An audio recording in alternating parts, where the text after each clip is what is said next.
11,000 years ago, the world's top dog was a very unusual cat.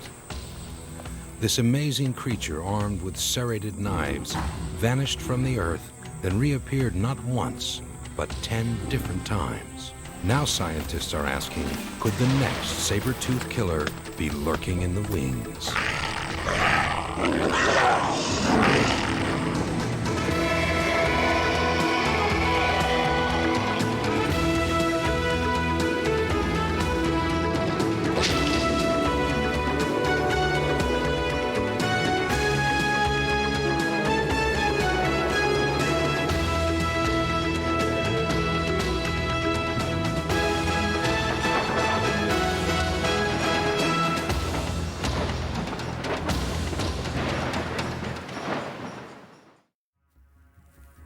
In Africa, a cat with a rage to kill is an awesome sight.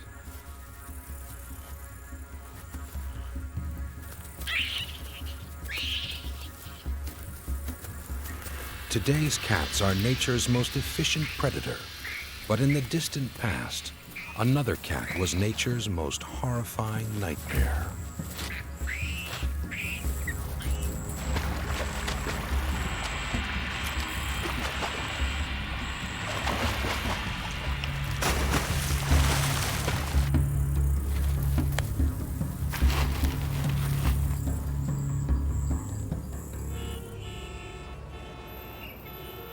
A few miles from Hollywood's dream factories, in the heart of downtown Los Angeles, is what looks like a scene from a science fiction movie. Here, tar and methane ooze up from deep within the earth, forming pools of bubbling asphalt. Known locally as the La Brea tar pits, they are the relic of a prehistoric world. Preserved in this sticky mire are the remains of thousands of giant beasts, ground sloths, mammoths, bison, and wolves, who prowled this urban jungle during the last ice age. But the most famous was a cat with a saber tooth. After nearly a century of digging, more than 1 million bones have been unearthed that tell a grisly tale.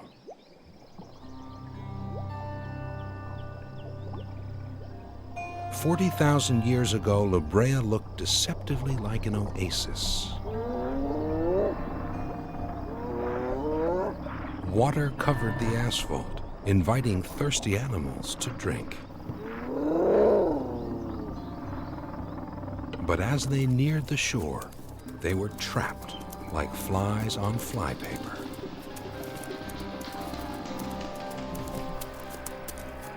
In what must have been a din of noise and confusion, the doomed struggled to be set free. Exhausted, after what may have been hours, even days, they slowly began to sink into their tarry graves. Tempted by the prospect of an easy meal, the saber-toothed cats were quick to pounce on their dying prey.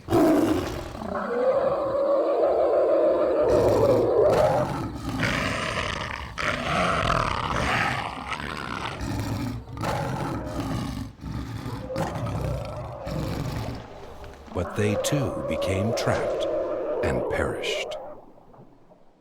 Over thousands of years, carcass piled upon carcass to create one of the world's most spectacular bone beds. Today, Chris Shaw is in charge of excavating these asphalt death traps. The largest measures up to 28 feet deep and 20 feet across. Here, in Pit 91, Chris is uncovering the bones of a saber-toothed cat called Smilodon. Currently, we're excavating a 10 by 10 foot square area in which we have found hundreds, if not thousands, of bones. We have at least 36 bones exposed of the saber-toothed cat, Smilodon fatalis. In fact, the bone that we see protruding here is the upper part of the thigh bone. Once we extract this bone from here and clean it up, it will look very much like this. You can see that these These fossils are very, very well preserved. Asphalt acts like a barrier, protecting the bones from decay. Even the tiniest fragments have been preserved, making saber-toothed cats one of the best-known creatures from the prehistoric world. Saber-toothed cats are the second most common large vertebrate from Rancho La Brea, and we have in our collections alone over 166,000 items of saber-toothed cats. This creature, a distant relative of modern cats, roamed what are now the streets of Los Angeles and shared the earth with humans. The size of an African lion, it weighed about 300 pounds. Popularly referred to as a saber-toothed tiger, its name is misleading. Tigers live in jungles and have stripes. Smilodon hunted in the brush on the edge of a forest. Like the jaguars in South America, their coats were probably spotted to blend in with the dappled light filtering through the trees. There, in perfect cover, they waited.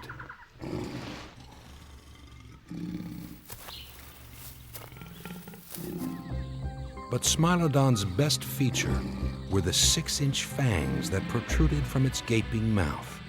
Crafted like knives with serrated blades, the name appropriately means blade tooth. Combined with powerful neck muscles and a jaw that could open 120 degrees, Smilodon could bring down an animal the size of an elephant with one decisive blow. Incredibly, we now know what Smilodon would have sounded like. Studies of the bones that hold its tongue in place indicate that they roared like lions.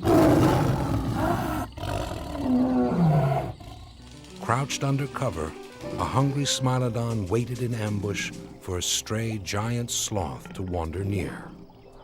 At the perfect moment, it would lunge at its prey.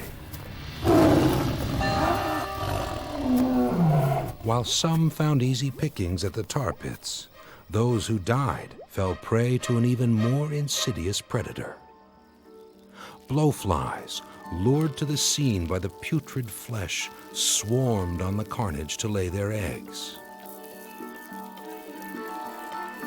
Their larvae could devour a saber-tooth in hours, picking clean the bones.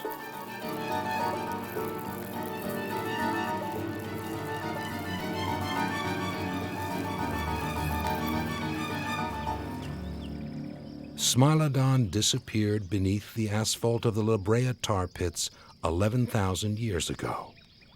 But if one scientist is right, we may not have seen the last of the saber-toothed cats.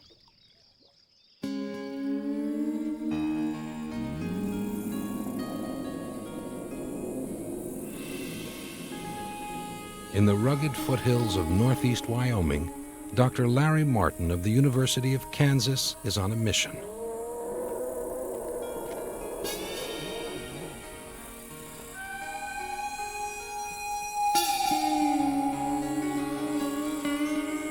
He's here to hunt down one of the oldest saber-tooths known, an unusual cat called Eusmilus that lived 38 million years ago. Well, it looks like you've got a cat skeleton, all right. Yep. I can see a skull over there, and there's an arm bone, and there's part of the backbone there. With the help of his colleagues, Dr. Kent Sundell and Dr. Virginia Naples, Larry Martin is looking for evidence to prove a radical new theory that has scientists up in arms. Saber-toothed cats seem to go extinct, only to reappear with minor variations. This remarkable reincarnation has occurred no less than 10 times over the past 40 million years. 5 times in North America alone. What unseen mechanism of evolution could explain such an incredible reversal? Larry thinks he has the answer. 65 million years ago, after the fall of the dinosaurs, the world was left with a void. Gone were the largest land animals that ever lived. A few experimental predators came and went, but not until the arrival of the saber-tooths had nature perfected a new and even more efficient killer. One of the first was small, but it was breathtaking. Eusmilus is one of the most amazing creatures ever uncovered.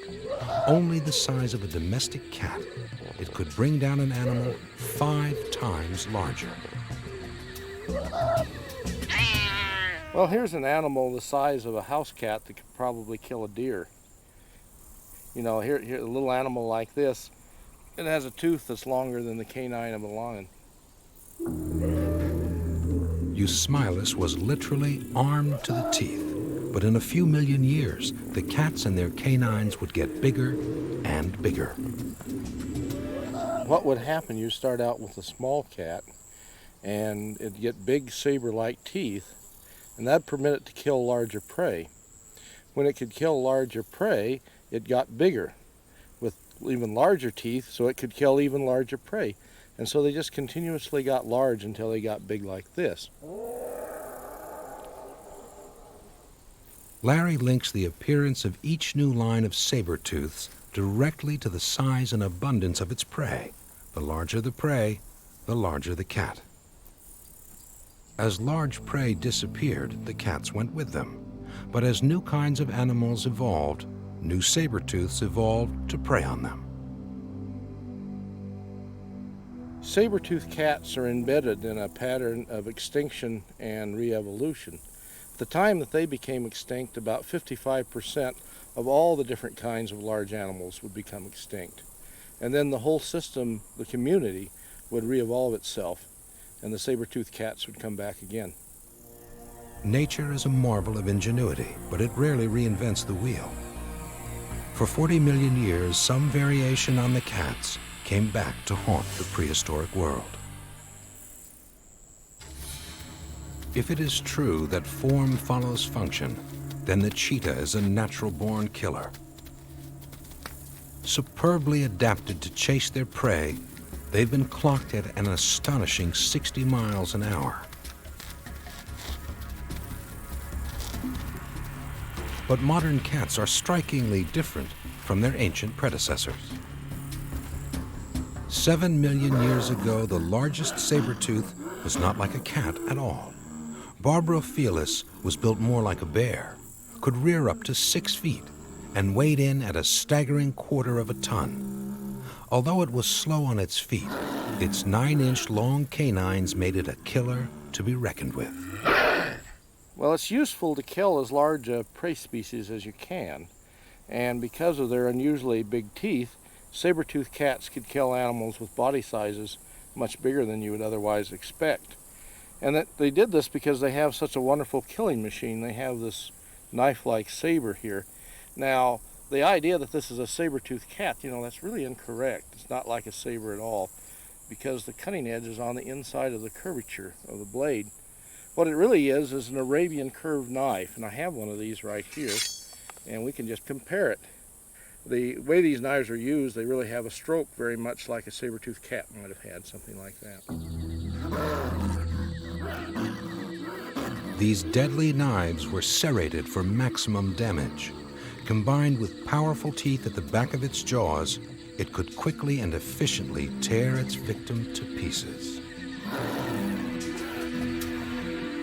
A solitary predator, Barbrophyllus had to be fast. Cunning pack animals like wolves and coyotes drove hunters off their kills, much like modern hyenas scare off cheetahs.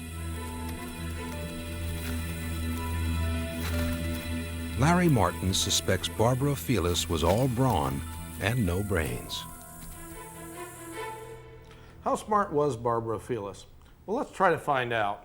One way of doing this is simply to make a cast of the inside of its skull. Turns out that Barbrophyllus doesn't have a very big brain. In fact, if we look at this animal right here, you see these are almost the same size. But if we look at the skull that this one came from, it's a lot smaller than Barbrophyllus. This is an ordinary bobcat. Barbrophyllus, with its much smaller brain in comparison to its body size, can reasonably be expected to be a lot dumber than this bobcat right here. In fact, Barbrophyllus has one of the smallest brains for its body size of any animal that we know about. Unlike a cheetah, Barbrophilus's legs were too short and robust to chase its prey. Built for power, not speed, it patiently hid in the trees and waited. It would be surprising that an animal with a brain this size had complex social behavior, and it seems likely that it ambushed its prey. It picked its place of ambush by instinct, and it ambushed animals like rhinoceroses and elephants that were so big they probably didn't think they had any predators at all. Based on the fossils from the La Brea tar pits, Chris Shaw suspects Smilodon was also an ambusher. The anatomy of Smilodon indicates that it was an ambush killer, basically because the animal was built very stockily, for one. It was very powerfully built in the front. They probably attained perhaps 30 to 35 miles per hour in a very short distance. But the tail is short, and the long tails in cats are built for turning corners quickly, and these were just not capable of doing that.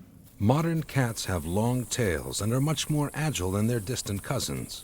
When attacking, they aim for the neck and use their canines to crush the spinal cord.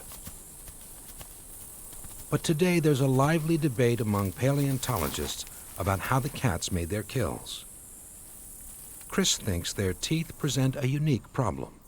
The shape, size, and length of these sabers could render it to be a very delicate type of instrument, especially going in a very hard, bony part of the neck area.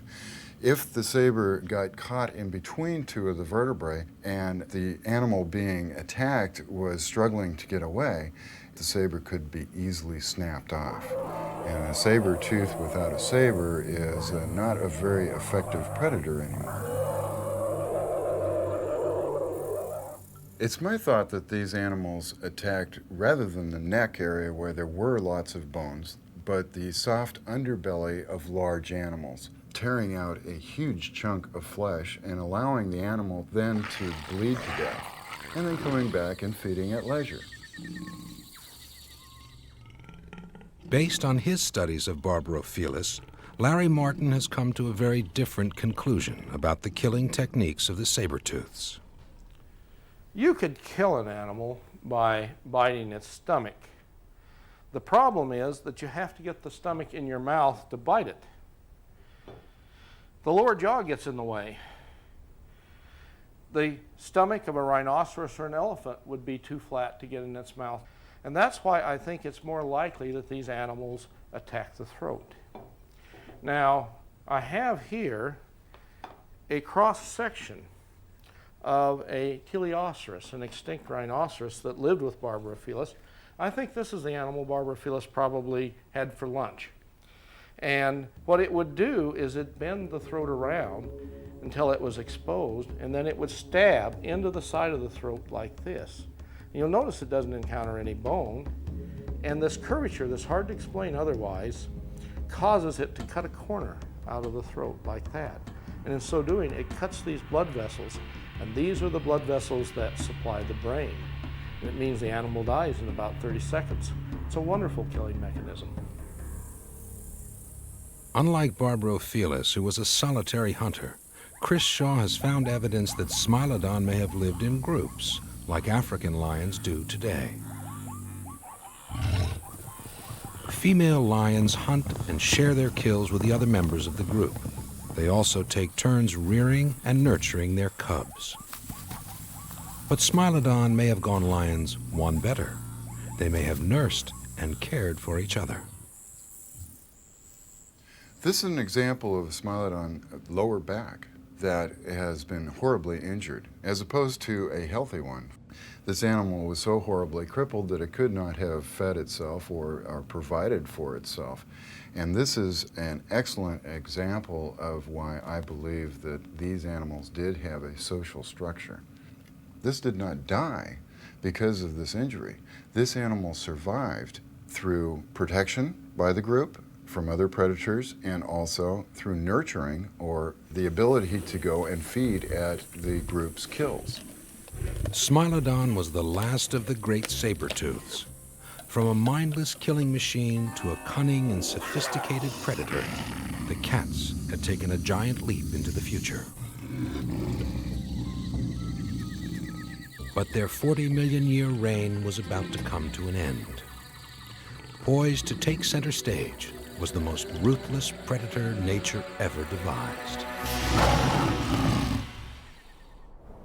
11,000 years ago, as the last ice age ended, the Earth underwent a dramatic change. An ice sheet a mile thick that covered much of the northern hemisphere began to melt, and the climate began to change. As temperatures grew milder, patterns of vegetation shifted, and the food source of the giant plant eaters began to disappear. The saber-tooths had undergone millions of years of adaptation and evolution to become sophisticated killers. Now, in the twilight years of the plant eaters, the cats once again faced extinction.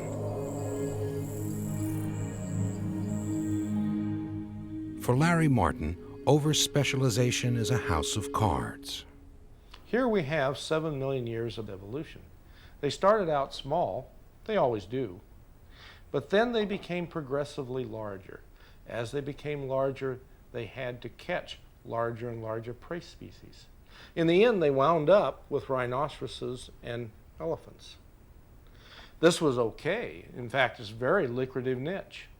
But if your prey species happens to become extinct, and these rhinoceroses and elephants did, then you're forced to catch faster and more agile prey, and these animals couldn't.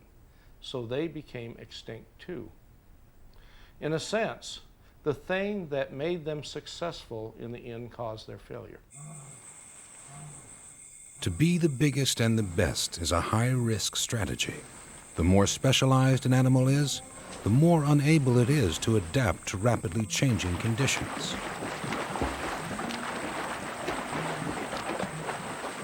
Then nature threw the killer cats another curve. A new predator armed not with sabers, but with rocks and spears. Humans took deadly aim on the last of the plant eaters. Over 50% of all the land animals in North America vanished.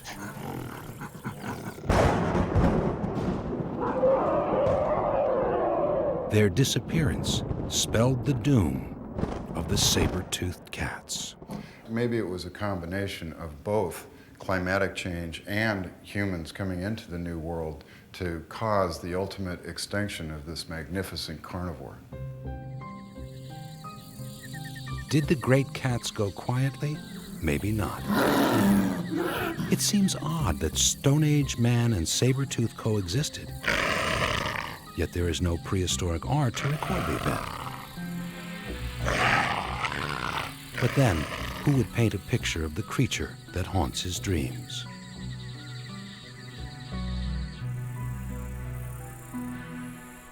And what is more frightening, we may not have seen the last of the killer cats. Saber-toothed cats have evolved time and time again. Being a saber-toothed cat must have been a wonderful occupation, but it was also high risk. They kept becoming extinct. But after they became extinct, they'd evolve right back again. In a sense, extinction was not forever. Today, the clouded leopard of Southeast Asia is a jaguar-sized killer with the longest canines alive.